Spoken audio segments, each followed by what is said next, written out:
and welcome to Manned Up Conversations, where we connect with evolving men to discuss issues around masculinity and manhood, and also provide tools to help us be better for our society. When the patient is sick and they go to a doctor, the doctor might prescribe something and be, okay, this will help you. But some doctors are unable to look at other things that are affecting, you know what I mean, that are causing the person to. And I think coming to traditional healers, I think it's very important, or even not even traditional healers alone, professionals that are dealing with people. You know, we need to sort of help them to, and even as psychologists, you know, we need to learn to look at health in a holistic way and not just in isolation, to say, okay, this person is depressed, you know, and this depression, we're going to prescribe antidepressants for them. The depression could be caused by it could be caused by physical illness. It could be caused by being disconnected spiritually. So once we look at something in isolation, we're only treating the symptoms. We're only treating the symptoms, and we're not treating the root cause or we don't know the root cause of the problem. And that's why it's very important when you look at health, you look at it from a holistical point of view. Yes, man. We're going on it's almost a year now, man, since I've been talking to this man. Trying to get him, you know, to speak on. Actually, let me put a nice spin to this. When we started speaking, we wanted to talk about burnout, right? Because it was towards the end of the year, and Oscar said something, and he was like, "Man, KG, you know, every time I see people talking about mental health and all the stigmas around it and everything else, but we don't define mental health and what it is." So I'm really excited to have this conversation with my brother, Oscar Motswage. Man, how you doing, bro? I'm well, man. I can't complain. Apart from the coldness, it's winter, so it's very cold. And I was just telling a friend of mine, I said, this winter is wintering. You know, but I'm well. You know, I'm well. Man, I'm glad to hear that. We almost never had this again because both of us were sick. You know, like you're saying, winter is wintering. I don't get sick often, but this year, man, it had me. You know, so, but yeah, like I'm saying, man, we're grateful to have you on the platform. And tell us a bit about who Oscar Motswage is, man. I know you started a practice very recently, so it's the scoop on that. Yeah, so I'm a clinical psychologist, registered with HPCSA, and also with South African Clinical Neuropsychology Association. So I'm an associate member. I've been practicing for 6 years now. So I graduated from MEDUNSA. I'm a product of MEDUNSA. Okay. Now, the old schools that. Yeah, but now I think it's Sefako Makgatho. They've changed the name to Sefako Makgatho. So I've been practicing for quite some time, you know, in the field of psychology, clinical psychology. I've been involved in various activities. I think the recent one was the South African mental health. We met there, remember? Yes, sir. Yes, I was a committee member under track 2, technology and innovation. Also a PhD candidate, so I'm busy with my research. Yes. Advanced stage, so I'm hoping that sooner or later I'll be done. Yeah, but that's who I am. I love people. I love what I do, and more than anything else, I believe that I'm a vessel that, you know, have been placed on earth to impact people. And I think this profession for me is you know what I was ordained to do, and to, you know, in order to impact and change lives. So that's I like that, bro. in a nutshell. The others, I'll send you my CV because it's gonna take forever. Sure. Yeah. Nah, I appreciate that, man. And you know, it's such a growing field that you're in, the field of psychology, right? Because there's so many adaptations being made and a lot of research now, specifically into sort of black people and mental health around black people, because that hasn't been so well researched over the years, right? So tell me a little bit about, you know, why mental health specifically for you? And like you're saying, you were part of the committee at the mental health conference, which was amazing to be a part of as well. What came out of that? You know, what sort of conversations were you aiming to highlight there? And what was your key takeaway from that? I think maybe let's go back to what you said. You started off by saying mental health awareness is growing, particularly in African cultures, in us Black people. Sure. If you track it back to ancient days, you realize that a lot of theorists, a lot of people that came up with theories, were white people, and people that are from other countries, North America, UK, and a lot of, and even in my training as a psychologist, a lot of theories that we learned were from foreign countries. And I think we're changing that mindset to say, okay, we cannot take what other people are saying about us. How about we learn about us and we tell them about us? And that's why the focus now is on us, Black people, our own mental health, And this is, and I like the fact that conversations are opening, people are opening up, becoming more aware of mental health and what mental health is. And maybe to define what mental health is, when we talk about mental health, we talk about psychological health. So basically, we're talking about your ability to function, cognitively, emotionally, behaviorally, and the other aspect that we mostly leave out, it's the belief system. I'm going to go back to these components. The first one I said, emotionally, so emotional is how you feel, your feelings, like now it's cold, you're feeling cold, and So your emotional functioning will then encompass your feelings. Then you go to your cognitive, which is now your thinking, how you think, thoughts. And then behavioral will be how you interact with people, how you behave around people, your actions. Like I said, the fourth component is the belief system. And I think this has been left out. In most cases, when people define mental health, they only look at these three components and they leave, the belief system. I don't want to be political, or I don't want to sound like I'm a pastor, but I want to go back to what I said. And this is what differentiates our mental health as Black people to what we know as mental health. A lot of what was taught to us included only these three components. And this fourth component, which is the belief system, was taken out, was seen as something that does not exist. Sure. And that's why when us Black people, when we experienced this fourth component, we were now labeled as,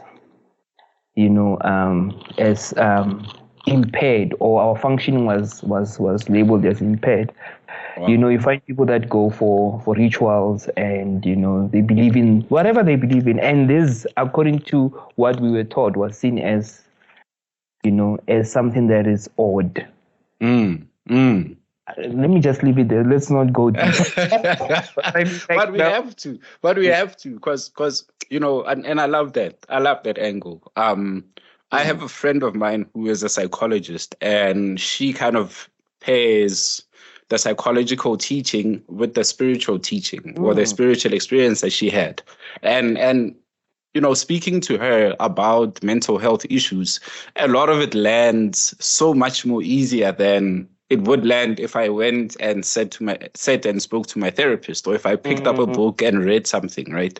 So are we played as Black people in this in this mental health space? I read a report, about 2 years ago? Was it the American Psychology Society had put out a report saying that they had to apologize to Black people because, a lot of the research was misrepresenting our experience, like you say. So how do we even talk about that? How do we make that a thing in our conversations around mental health? And when I go to seek help and I go to a white person, Whereas a black person would be like, no, that's a kibutu, man. That's a kimoya. It's a spiritual thing going on there more than a mental thing. But maybe a white person might not get that. So do we get played by therapy? And that's why maybe we don't take therapy that seriously, because it doesn't speak to our sort of innate cultural experience. Let's maybe break down or define when you say played. What well, do you... Exactly. Thank you for that, because language also counts. So by played, I guess played is like, let me say overlooked. Maybe played is not a good word. Let's say overlooked. Yeah. Yeah, I think it all comes back to theories that are used to define human behavior. And these theories were developed, like I said, from foreign countries. And they were given to us, to look at our own mental health. And that's why that fourth component is very important, because now, and as Africans, we're trying to, as a black psychologist, we're trying to say to even institutions, when you train your psychologists, more especially black psychologists, we need to also remind them of, the belief system that exists in us Africans, I wouldn't say we've been played. I think maybe we were using the wrong mirror. Yes. Oh, man. So now we're starting to see things, and we're starting to now define things according to, to what fits us. We're given things to look. It's like you were given a mirror to look at yourself, but the mirror was not clear. Sure. So parts of yourself you could not see, And I think when you go to therapy, the therapist will tell you, but can you see this? But the mirror is not clear. So the upcoming African therapists are aware of that fourth component that I spoke about. Yes. And now the mirror is more clearer compared to what was then. And I like the fact that you made an example about a friend who is now, when you talk about mental health, she includes the spiritual, because that's why I said the belief system is something that was left out. Man, I love that, man. Yeah. And now our society, our culture play a role in defining mental health, right, for us. So speaking on someone who doesn't understand the medical aspect of it, but now they can sort of theorize from experience. Maybe I had a panic attack, but I can't put it in clinical terms. But I can speak about it in a language that, if I talk to Tsepo, who's a friend of mine, they understand what I'm talking about. Yeah. But then when it comes to now psychological language, a lot of it gets lost, man. So in society now, when I say that, look, I'm going through something and I want to talk to my friend about it, some people might be like, yeah, no, you need to go to a psychologist. But I'm like, but what about talking to someone who can help me build the language first before I do that? Is there merit to doing that, man? There's nothing, and I don't want us to now suggest always saying that psychology or psychologists are not helpful or friends are not helpful. I think, yes, the language becomes, a very important. But and I want to go back to the definition of mental health, because I feel like I've left something out. When a person, on these four components, when there is an imbalance, that's when now it affects someone's functioning. Now, bring back to your question. Your friend might not be able to assist to a level that a trained psychologist can. So a trained psychologist can be able to say, maybe the reason why you're feeling this or this is happening, it's because there is that imbalance. Whereas your friend can be there for you and listen and maybe advise to according to his or her own experience. But with a psychologist or therapist or going for therapy, that's when now you sort of explore all these components or areas, to say, I see maybe the imbalance might be from the spiritual side. Maybe you were a prayerful person, or maybe you believed in this, but now this has stopped. So that is affecting that balance, and that's why you're feeling this way. I don't know if that makes all the sense. That makes all the sense. Yeah. I'm not saying that talking to a friend is wrong, and I'm not saying going to a therapy might not be helpful. But I think what I'm trying to say is that both these sides might offer something different. Whereas a therapist can say, okay, Kaugelo, let's look at these 4 components or areas and see where the imbalance is. Whereas your friend might just be there and say, okay, Kaugelo, you're not feeling well. What's going on? Okay, let's go for a walk. You know why I get fascinated by just the whole experience of it, right? Like a lot of the stuff we kind of know, but dealing with it because of professional experience and exposure will always lead you to different paths, right? And like you're saying, you're not saying that one is more important than the other or one doesn't work, but it's all all of it, it's all inclusive, right? We need sort of a wheel of touch points for us before we get to a psychologist. Or even if you don't get to a psychologist, there might be somewhere in that path you might have gotten a book recommendation that helps you out, you know? Exactly. Or even you might even maybe go to a pastor. A pastor prays and you feel like, okay, I'm better now that I've prayed. You know, I'm better. You know, and I just wanna maybe make an example. I've seen few clients that would come to me and say, you know what, ever since I've stopped praying, things have gotten worse. And as a psychologist, I look at the spiritual part and be like, how come you stopped praying? You know. And maybe sort of help them to go back to that praying, you know, and see how things change. And they'll come back and say, you know, ever since I've started praying, things have gone back to normal. So how do you train religious leaders? How do you train, or not even train them, how do you get them to sort of understand that from a psychological perspective and maybe not just from a spiritual perspective? Because you know, they understand it from there, but now you including now the emotional, cognitive and the behavioral side of it, whereas they're not so well trained in those realms. So what do we then need to speak more to those guys to be aware of the other 3 whereas we're talking to psychologists to be aware of, you know, the spiritual aspect of it? I think I'm glad you asked that question. Yeah.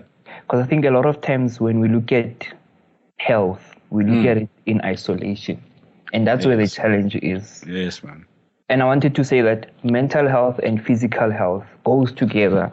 You know? And the problem is that the challenge is that when we look at health, say social health, we look at social health alone. We forget that there are other components that are affecting other areas. You know, when the patient is sick and they go to a doctor, the doctor might prescribe something and be like, okay, this will help you. But some doctors are unable to look at other things that are affecting, you know what I mean, that are causing the person to. And I think coming to traditional healers, I think it's very important, or even not even traditional healers alone. Professionals that are dealing with people, you know, we need to sort of help them to, and even as psychologists, you know, we need to learn to look at health in a holistic way and not just in isolation, to say, okay, this person is depressed, you know, and this depression, we're going to prescribe antidepressants for them.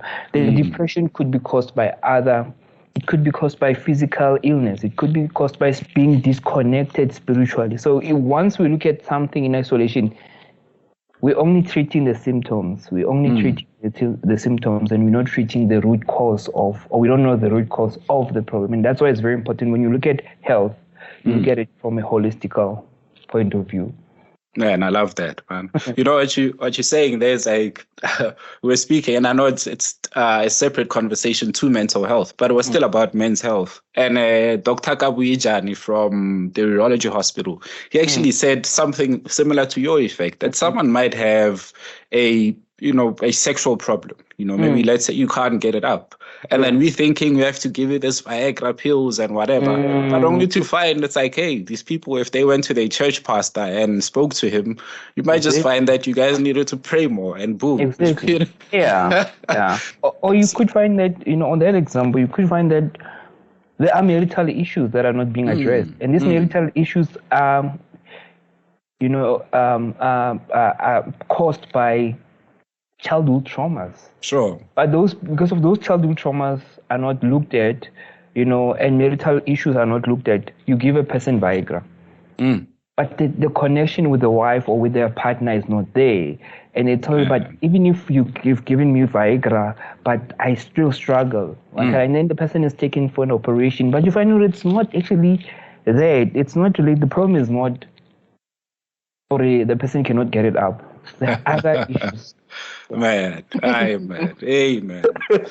And you're speaking about childhood trauma right now, man. And, I'm someone who's experienced quite a bit of that, right? And I'm slowly doing my inner child healing and doing all of the journaling to try and rework those wounds. But when you talk about childhood trauma and how that affects us as we grow up, that has a detrimental effect on our mental health, right? So there's a lot of conversation around healing the inner child, connecting with the inner child, and all of the stuff. So how do you think our inner child is contributing to a lot of our social ills or our issues as we grow up? Yeah. Omana, your questions are...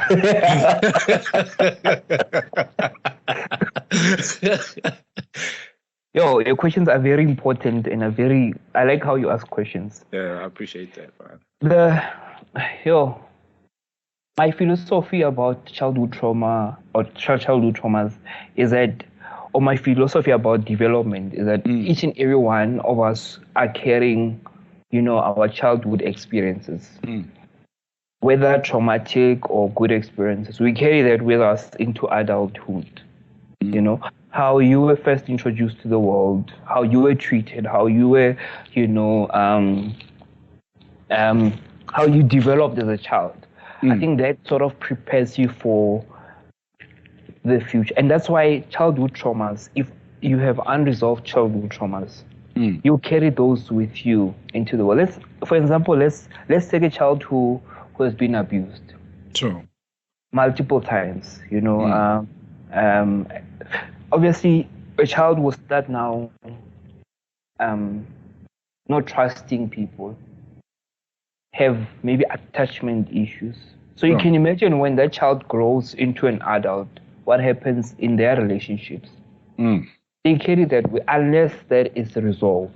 They carry that with them. And that's why we have a lot of social issues. If you look at social issues that we have, GBV. Sure. These are things, if you look deeper into the causes, you find that some of these are childhood trauma. They come from childhood traumas.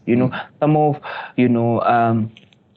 the perpetrators maybe have been through trauma, have been through abuse. Some of them, they'll tell you, my father used to abuse my mom, or my mom used to abuse my father, And for me, that is how life is. But you see, go to get childhood traumas, they were never spoken about or resolved, but they carry with, And I like how you put it that, we all carry a child in us, Of course, man. Yeah. And even though we adults, we all carry a child in us, and depending on the state of a child or how the child was raised, that will impact on, how we connect with others or with ourselves.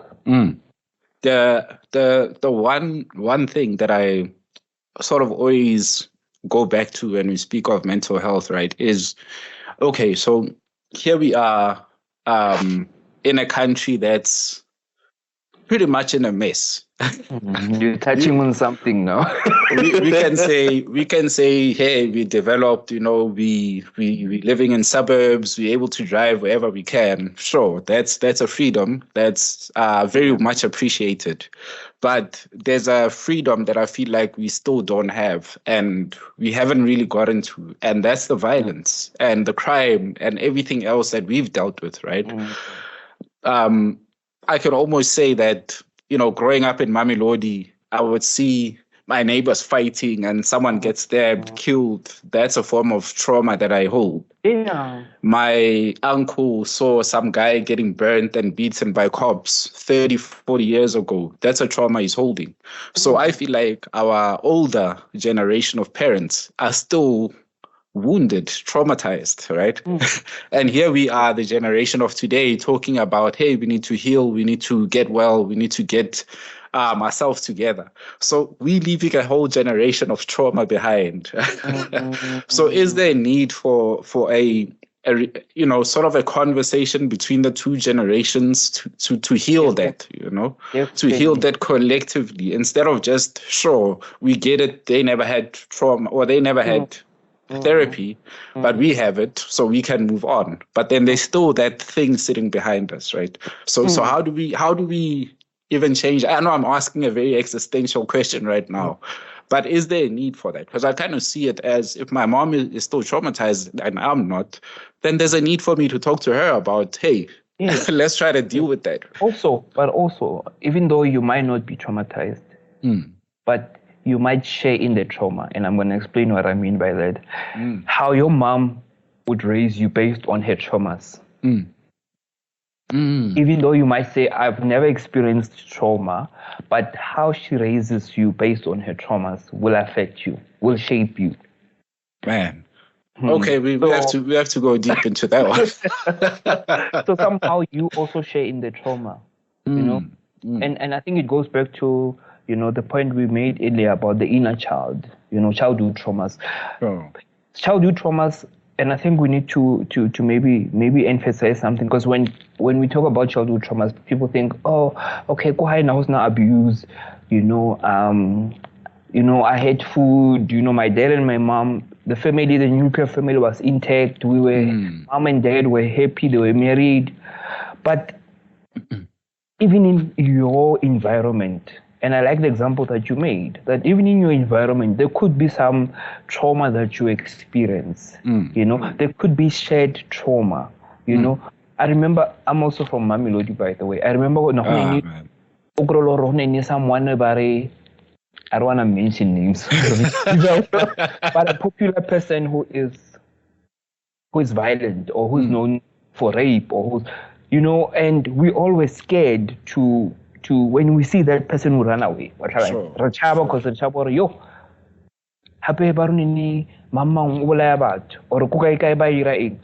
even if we were intact, but the fact that I grew up in an environment that shared some trauma, somehow I was, I have childhood traumas. But I want to go back to the issue of, even though our generation might not experience or have the same traumas as the previous generation, but somehow there is that shared trauma. How the old generation is raising the new generation somehow is influenced by unresolved traumas. The healing cannot be in isolation, and because of what you mentioned in our country, things that we see, I believe that there must be that consistent healing. It cannot be that, this generation has healed, so we stop. It needs to be that healing, that continuous healing for the generation that is to come. Man. I love it. Now, I want to go back to something you said earlier about the physical and the mental working together, right? So, if my mind is gone, there's absolutely nothing I can do. I enjoy playing soccer, I enjoy riding my bike. And most cases when I know I'm going through something, or there's just, my head is everywhere, I get on my bike and 2 hours later, I'm good. I can get on with my day. But then I can't necessarily go on my bike when I'm really depressed, right? But why is that? Why is that link between our mental and our physical state so connected? Remember, and I said earlier on, health, we cannot look at health in isolation, and this is my belief, that the mental and the physical health are connected, and that's why when you are sick, when you have flu, you don't feel like doing anything because being physically ill affects how you feel because it's interconnected. Remember, our bodies, the way that are designed is that there are neurons, there are hormones, so when the physical, I want to make an example, but I'm not sure if this example will be appropriate. You cannot expect a car, as much as it's new but the tires are old. You cannot expect the car to get you to a destination safe. Sure. And I know I'm not saying human beings are cars, don't get me wrong, but what I'm trying to say is that everything is interconnected. And that's why you find people that are depressed. They might not physically show the signs of depression, but emotionally they might be depressed. And I frown upon people that will say, no, snap out of it, man, but you don't look depressed, and they forget that even though I don't look like, but health is interconnected. Emotionally, I might be depressed. Physically, I might look like I'm healthy. Man. I might look like I go to the gym, but emotionally. And that's why it's very important when you look at health, not to look at it in isolation. Yeah, man. And I want to link that now to suicide. And you said the words right now that, man, but you look okay, right? There's a friend of mine, man, who passed on by suicide. I think it was in 2013 or 14. I'm not quite sure. But how that happened, so I was a recording artist at one point in my life. So the guy was quite a legend in my eyes, right? And we did some music together. I spent a couple of months with him. We got close and everything. And the guy found a job. And here I am thinking, man, this guy's life has changed, right? He's been home for how long? And he worked for 2 weeks. 2 weeks later, I hear he's in hospital, and then I hear he passed away. Only last year in December, I learned that this guy passed away through suicide. And I was like, what the hell, man? But he was okay, right? I was with this guy all the time. So there's still a hiding that we put around, or a stigma, or a silence around suicide, right? So how would you advise someone who, you can see there's something off with your friend, right? There's something out of the ordinary. And I know this is kind of, it goes case by case. It won't be for everyone. But, how can we kind of have that conversation, man, without making someone feel like, geez, man, what the hell are you asking me? How can we talk about suicide in a light that actually it's very informative, as opposed to now I'm confronting you to check if, man, are you suicidal? Hey, Oscar, what's going on? So how do we build a language around having that discussion? Yeah. That's why I asked your questions.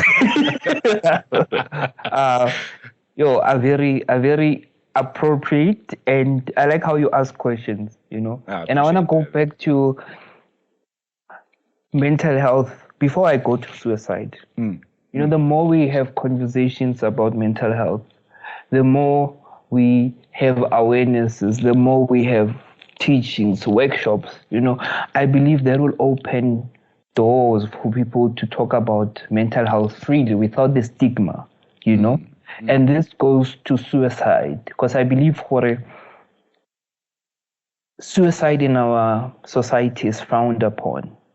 A lot of people think suicide is a coward way of exiting, or of leaving you. Whereas suicide is real, And even talking about suicide for someone can be very sensitive. And I like that you're asking this, because more especially as guys, guys don't talk. Most guys don't talk, and it becomes difficult to talk about something that is bothering you, or talk about something that is frowned upon in a community or in society, and just to deviate a bit, we were doing research recently on suicide, and the rates and the differences in terms of gender, and we realized that most completed or successful suicides are males. Males commit suicide successfully. Most cases that we admit in a hospital of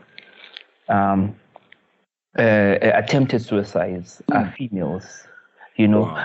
and the question was, but why, and it's because of when a male person or a guy is thinking about suicide, they plan it. They don't talk about it. They plan it and they execute. And that's why we find that they are successful in what they do, But now going back to your question, I think it's very important that I always say checking up on a person and checking up on a person in a way that is not confrontational, is not judgmental. If you see that Kauchelo is not doing okay or something is wrong, instead of saying what is wrong, sure, maybe ask a question of how are you, and make it in a way that you're not judgmental or you're not imposing, you know what I mean? But open that,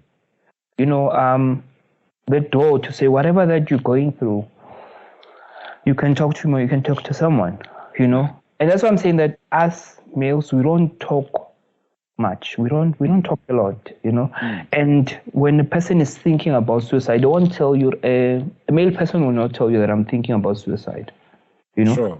And if we can create also conversations to sort of normalize that it's okay not to be okay, but you can have, or there is help for you, if you're not okay, then I believe more people will come forward and more people will be able to speak up when they feel the need to speak up. So I think without going around and around, but I just want to say that it's very important that when we, especially when we see somebody suicidal or we think somebody's suicidal, be sensitive. Risk about too confrontational or too imposing, because when somebody tells you, I'm not okay, but why are you not okay? I mean, Kauchelo, you've got a roof over your head, you've got food, you've got clothes. Why? You see, already you've closed the door because the person will tell you what is wrong with them. If you're telling them about things that they have, but if you can ask the person, how are you doing? Man. I see you seem not okay. Just know that I'm here for you.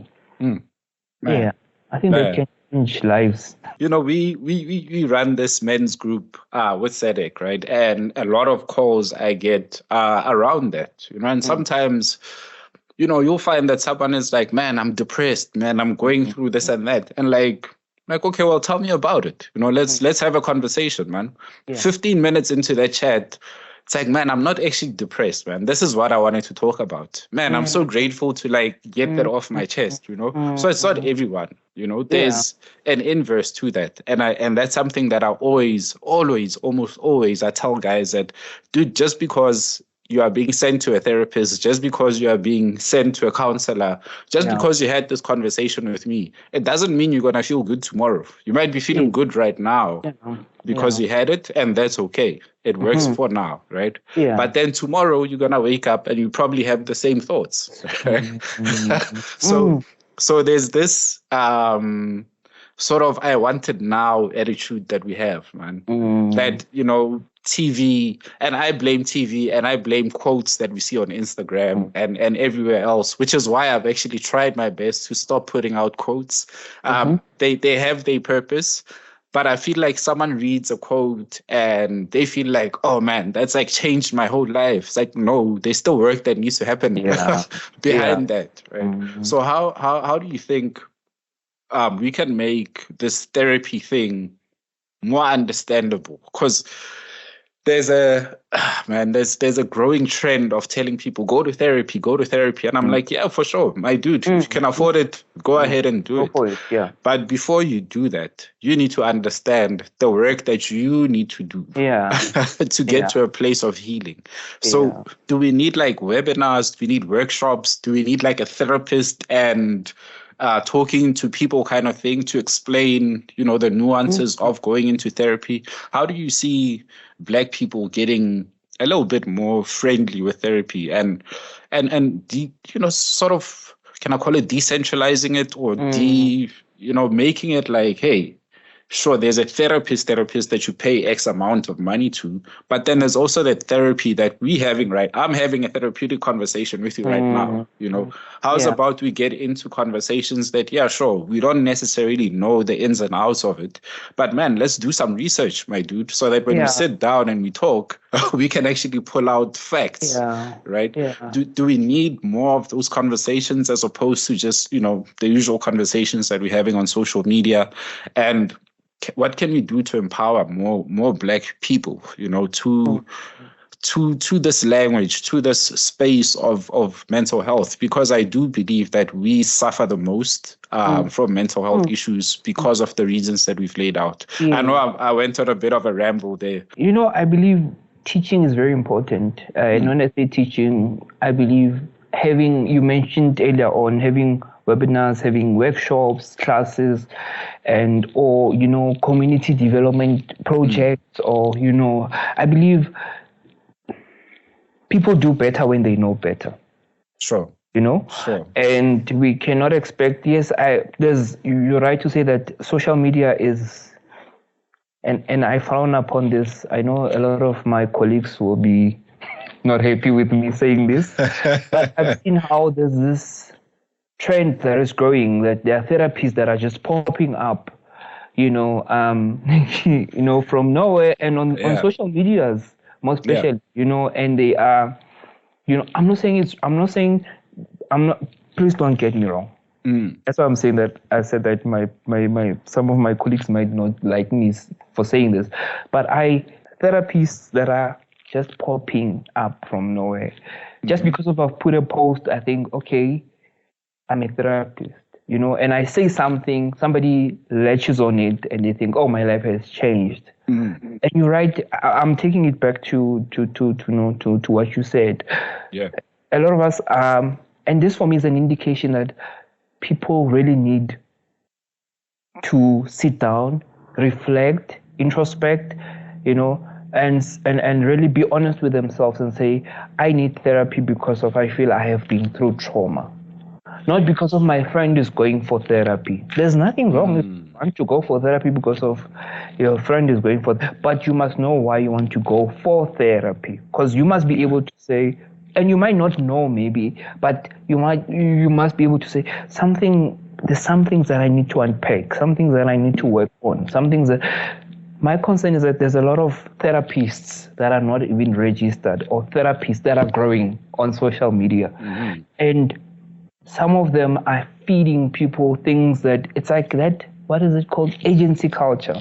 Yes, man. Like just, if you put popcorns in a microwave, they pop within 2 minutes, But if you put a pot and do pop, it's all pop, Sure. And for you to properly cook pap, I know I'm deviating a bit here, but for you to probably the ingredients, when do you need to now, start, mixing whatever the ingredients that you have.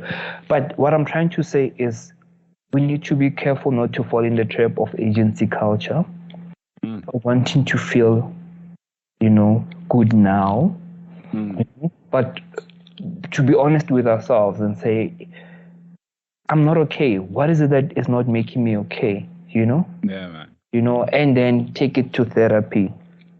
If you can afford therapy, great. If you cannot, there are services out there.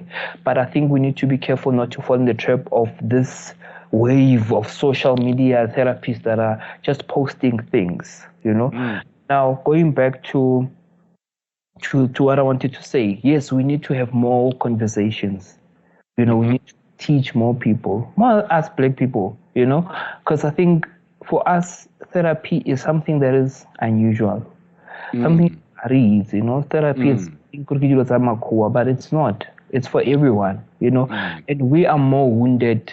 I would like to think we are more wounded, because of things that we've been through, things that we go through, as compared to other people, we are more wounded. And I think it's very important for us Black people to have these conversations, what we have now, to teach, to reach out and to say to someone, a Black guy or a child, boy or girl who's out there, to say, what you're going through, because I think we've normalized pain and carry that with us, and we think, oh, it's okay to go through that. We even have a term, black text, but if it's a black, what? It's okay, get black. But those things can really do damage to us. And I think we need to be able to teach. And the more we teach, the more we unlearn to learn, the more we get to see that what we knew, was not, helping. And if we learn new ways, maybe, things will be different. And that's why I started off by saying that the better we know, the better we do.